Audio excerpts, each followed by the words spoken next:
હું હુરટ, પણ બહારના લોકો માટે હું સુરત.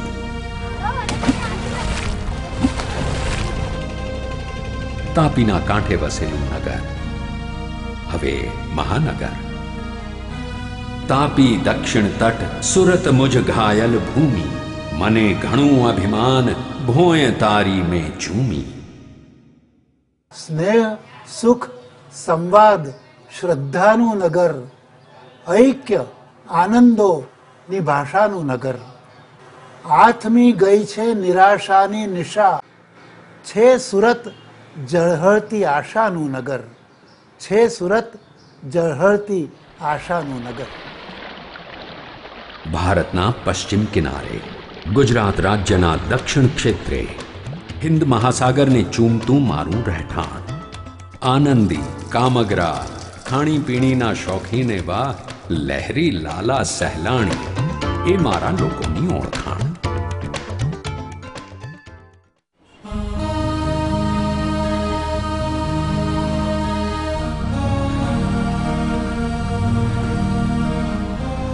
સદીઓથી દેશ દેશાવરથી મારે આંગણે કામ ધંધાની શોધમાં અનેક પ્રજાઓ સુખ, શાંતિ અને સમૃદ્ધિ શોધતી આવી છે. અહીંના સુરતીઓએ તમામને હૈયે વસાવ્યા છે.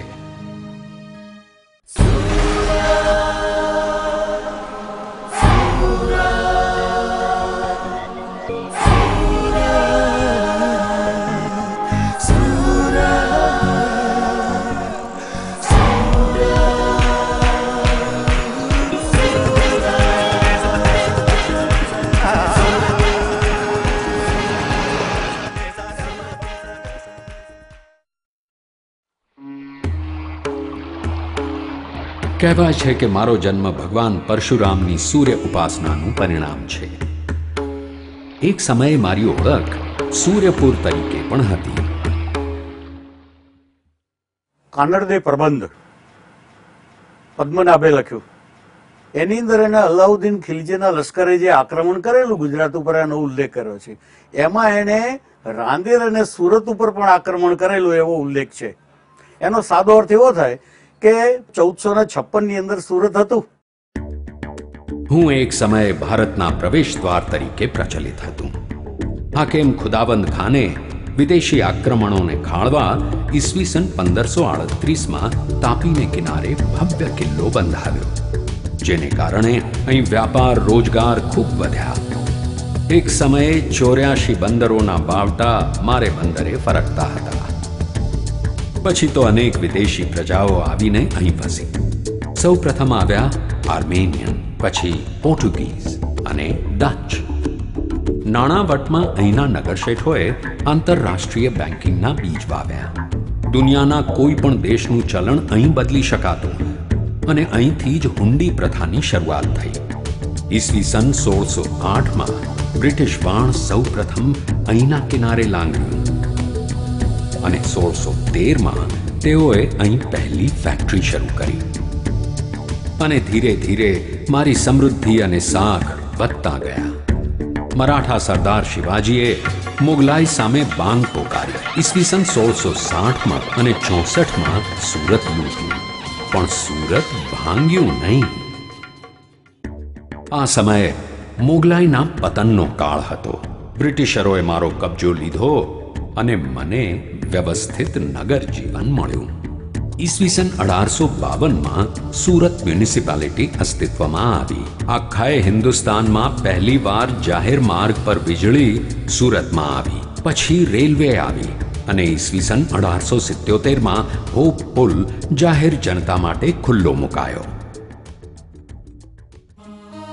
શાંતિ અને સહિષ્ણુતા તાપીના પાણીમાં જ છે.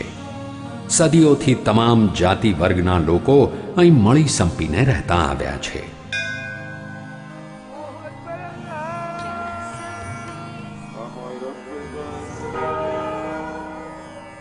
હિન્દુ, મુસ્લિમ, જૈન, પારસી, ખ્રિસ્તી બધાની એક જ ઓળખ, હુરટી.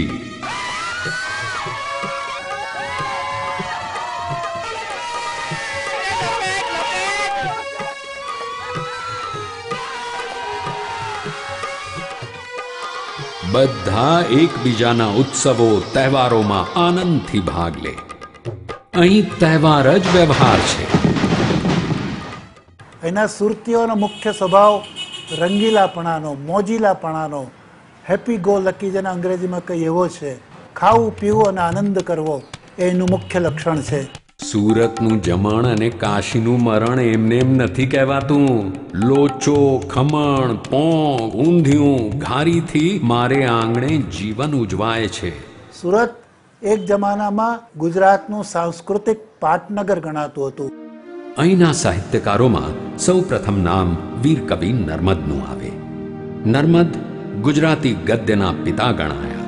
એક યુનિવર્સિટી ના કરી શકે એટલું કામ તેમણે એકલે હાથે કર્યું.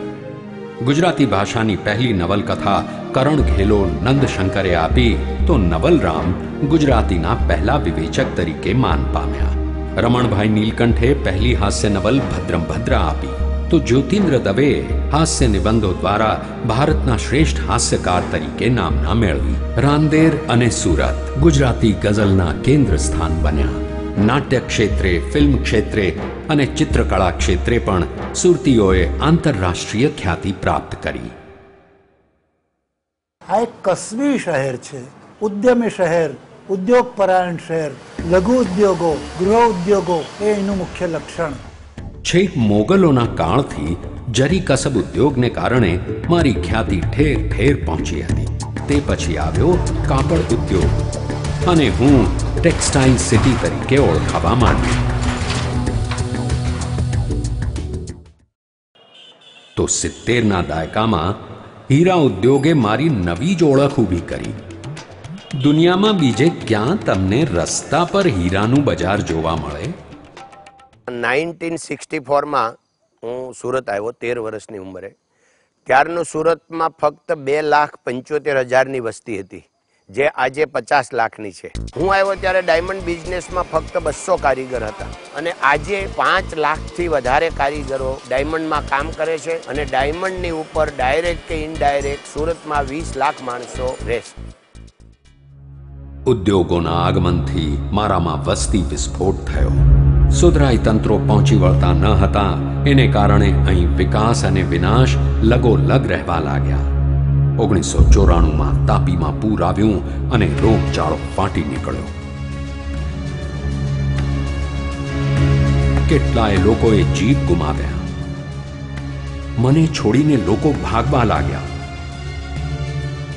એમ લાગવા માંડ્યું કે જાણે મારું કોઈ ભાવિ જ નથી.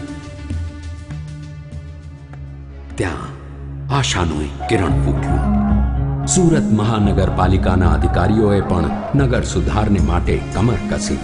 વહીવટી તંત્ર અને લોકોએ સાથે મળીને સુરતને નવી સુરત આપવાની ઝુંબેશ ઉપાડી. આખું નગર ચોખ્ખું ચણાક થયું. બીજી તરફ શરૂ થયું વર્ષોથી અટકી પડેલું ડેમોલિશન. અનેક ગેરકાયદેસર બાંધકામો તોડી પડાયા. મારી પ્રજાએ પણ તેમાં રાજી ખુશી સાથ આપ્યો અને નામ ઉજાળ્યું. આમ તો પોતાના ઘરબાર બાંધકામ તોડવાનો જીવ કોનો ચાલે, પણ સુરતી ખરાને. ડેમોલિશનને પણ સેલિબ્રેશનમાં ફેરવી દીધું.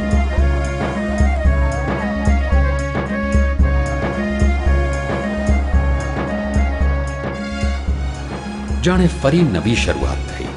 92 કિલોમીટરના રાજમાર્ગો પહોળા કરવામાં આવ્યા. 300 કિલોમીટરના નવા રસ્તાઓ બન્યા અને એમ મારે માટે સર્વાંગી વિકાસનો રાજમાર્ગ તૈયાર થઈ ગયો. છેલ્લા 15 વર્ષમાં અમારી વસ્તી 15 લાખથી આજે લગભગ 44 લાખ સુધી પહોંચ્યું છે. છતાંય સુરત મહાનગરપાલિકા તરફથી ઇન્ફ્રાસ્ટ્રક્ચર અને જે સેવાઓ છે તેમાં કોઈ કચાશ રાખવામાં આવેલ નથી. આપણે રસ્તા જોઈએ, પુલ જોઈએ, ફ્લાયઓવર, પાણી, ગટર, સફાઈ, કોઈ પણ પાસા આપજો તો એમાં ખૂબ સારી ગુણવત્તાની સેવાઓ અને ઇન્ફ્રાસ્ટ્રક્ચર બનાવવામાં આવેલ છે. સાહેબ જય શ્રી કૃષ્ણ. સફાઈ એ મારો જીવન મંત્ર બન્યો. રોજ સવારે દરેક ઘરમાંથી કચરો એકઠો કરવા આખું સફાઈ તંત્ર મન મૂકીને કામે વળગ્યું. આજે મને ગર્વ છે કે હું દેશનું સર્વોત્તમ સ્વચ્છ મહાનગર છું. આ છે ભારતનો પ્રથમ બાયોગેસ સ્યુએજ ટ્રીટમેન્ટ પ્લાન્ટ. અહીં કચરામાંથી વીજળી ઉત્પન્ન કરવામાં આવે છે અને જે બચે છે બાયો ફર્ટિલાઇઝર તરીકે કામમાં આવે છે. હું ક્લીન છું તો ગ્રીન પણ છું ને હવે લાગે છે કે એવર ગ્રીન રહીશ. ફરી વ્યાપાર અને ઉદ્યોગો ધમધમતા થઈ ગયા છે. આજે મારી ઓળખ વિશ્વની સૌથી મોટી ટેક્સટાઇલ ઇન્ડસ્ટ્રી તરીકેની છે. મારું રોજનું ઉત્પાદન 25 લાખ મીટરથી પણ વધારે છે ને આવતા 5 વર્ષમાં તેમાં 20%થી વધારેના દરે આગળ વધવાનું છે. सूरत में टेक्सटाइल इंडस्ट्रीज की सफलता का सबसे बड़ा कारण है मजदूर और मालिकों का आपस में मिलजुल करके काम करना. जिस तरीके से वे लोग कंधे से कंधा मिलाकर एक दूसरे का साथ देके चल रहे हैं, इसीलिए आज ये टेक्सटाइल का जो उद्योग है सूरत का, वो पूरे हिंदुस्तान में नहीं पूरे विश्व में आज की तारीख में चहेता बन गया. ફરી એકવાર 7મી ઓગસ્ટ સને 2006 ને રોજ સુરત મહાભયંકર રેલનો ભોગ બન્યો. ઘણા વિસ્તારોમાં 16 ફૂટ જેટલા પાણી ભરાયા. શહેરનો 90% વિસ્તાર 4 દિવસ સુધી પાણીમાં ડૂબેલો રહ્યો, પણ મારા લોકો હાર્યા નહીં.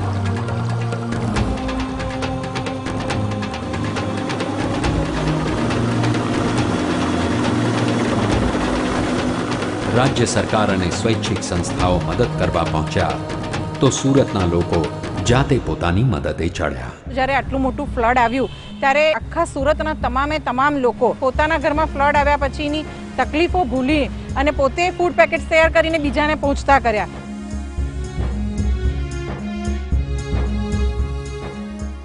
ફરી શરૂ થયો સફાઈનો દોર, નવેસરથી નવી ઓળખ બનાવવાનો દોર. મારો સ્વભાવ છે રાખમાંથી પાંખ થવાનો. મારો ઈરાદો છે વિશ્વ કક્ષાનું શહેર બનવાનો. We are looking at a growth of nothing less than 20 to 22% in the next 5 to 10 years. Surat today is one of the fastest growing cities, not only in the country but in the world. In terms of Surat's strength, our contribution to the GDP today is close to 11.5%. The household income is the highest in the country at 4.57 lakhs per household. Surat has 0% unemployment. મેં તો ભવિષ્ય તરફ વિકાસ દોડ માંડી છે. નવા પડકારોને પહોંચી વળવા અહીંના ઉદ્યોગો વિશ્વની શ્રેષ્ઠ ટેકનોલોજી લઈ આવ્યા છે. ઉત્પાદન વધારવા અને બગાડ ઘટાડવા અવનવી ટેકનિકો વિકસાવી છે. પ્રકૃતિની સાથે રહીને વિકાસ એ મારું લક્ષ્ય છે.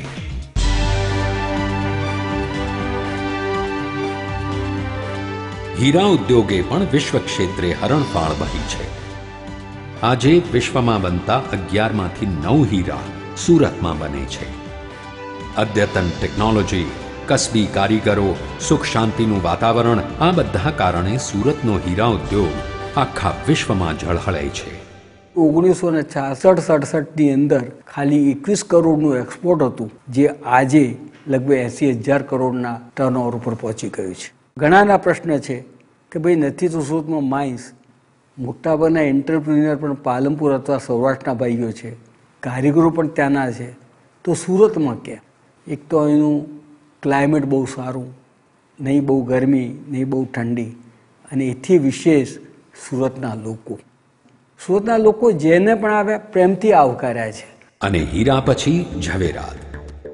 હવે જ્વેલરી હબ તરીકે પણ સુરતની ખ્યાતિ વિશ્વભરમાં પ્રસરી રહી છે.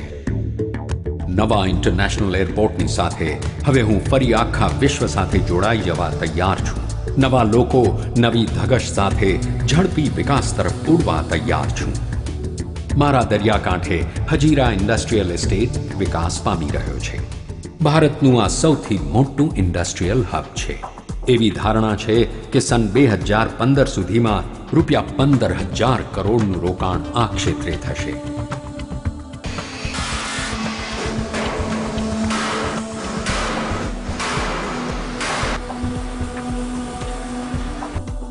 સન 2009માં ભારત સરકારે 63 શહેરો માટે 10 એવોર્ડ જાહેર કર્યા હતા. તેમાંના 4 તો માત્ર સુરતને મળ્યા. મારી વસ્તીના 73% યુવાનો અને બાળકો છે. મારી ઈચ્છા ભવિષ્યના જ્ઞાન વિજ્ઞાન શહેર થવાની છે. હું એક એજ્યુકેશન હબ બનવા માંગુ છું, જ્યાં બાળકો તથા યુવાનોને ભવિષ્યને મઠારવાની બધી જ સુવિધાઓ મળે. મારું સાયન્સ સેન્ટર અને ઇન્ટરનેશનલ એક્ઝિબિશન કન્વેન્શન સેન્ટર આવનારા ભવિષ્યનો અણસાર છે.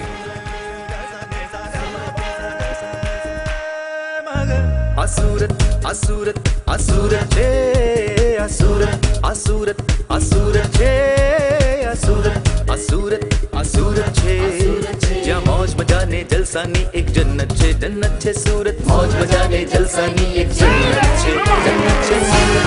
અસુરત અસુરત છે, અસુરત અસુરત અસુરત છે, અસુરત અસુરત અસુરત છે, જ્યાં મોજ મજાને જલસાની એક જન્નત છે, જન્નત છે સુરત. મોજ મજાને જલસાની એક જન્નત છે, જન્નત છે સુરત. અસુરત અસુરત છે.